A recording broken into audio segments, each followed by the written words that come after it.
Hello all, இன்றைக்கி நம்ம பார்க்க போகிற ரெசிபி வெஜிடபிள் பிரியாணி தான். புரட்டாசி மாதம் நான்வெஜ் எல்லாம் சில பேர் சாப்பிட மாட்டீங்க, அவங்களுக்காண்டி தான் இந்த ரெசிபி. ஃபஸ்ட்டு 2 ஸ்பூன் கடலெண்ணெய், 1 ஸ்பூன் நெய், பட்டை, கிராம்பு, ஏலக்காய், கொஞ்சோண்டு சோம்பு, கசகசா எல்லாத்தையும் போட்டு நல்லா வதக்கிட்டு, ஆனியன் பெரிய வெங்காயத்தை நல்லா வெட்டி வச்சுருக்கேன், அதையும் நல்லா போட்டு வதக்குங்க. வதக்கி எடுத்துட்டு கொத்தமல்லி அண்ட் புதினா எடுத்து வச்சுருக்கேன். அப்புறம் பச்சை மிளகாய் கீறி வச்சுட்டு, இஞ்சி பூண்டு பேஸ்ட்டு எல்லாத்தையும் போட்டு நல்லா வதக்கி எடுத்துட்டு, அடுத்து தக்காளி அதையும் நல்லா மசிகிற வர உப்பு போட்டு நல்லா வதக்குங்க. மஞ்சள் தூள், கரம் மசாலா, அதுக்கப்புறம் மிளகாய் தூள், அப்புறம் நான் வெஜ்ஜீஸ் ஆட் பண்ணுறேன்.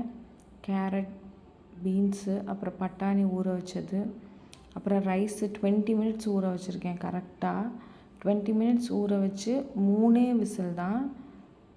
எத்தனை டம்ளர் ரைஸ்னால் 2 கப் ரைஸ்னால் 3 டம்ளர் தண்ணி ஊற்றுங்க. 3 விசில். கரெக்டாக இதே மாதிரி நீங்கள் பண்ணிங்கன்னா சூப்பரான ஒரு பிரியாணி ரெசிபி கிடைக்கும். இதே மாதிரி ட்ரை பண்ணுங்கள். நான் எப்படி பண்ணேனோ அப்படியே. பட்டாணி மட்டும் பிஃபோரே ஊற வச்சிடணும். அது மாதிரி பாஸ்மதி ரைஸு 20 மினிட்ஸ் ஊற வச்சா போதும். ரொம்ப சூப்பராக இருக்கும். ட்ரை பண்ணி பாருங்கள், நல்லாயிருக்கும். என்னோடய வீடியோ பிடிச்சா லைக் பண்ணுங்கள், ஷேர் பண்ணுங்கள், சப்ஸ்கிரைப் பண்ணுங்கள்.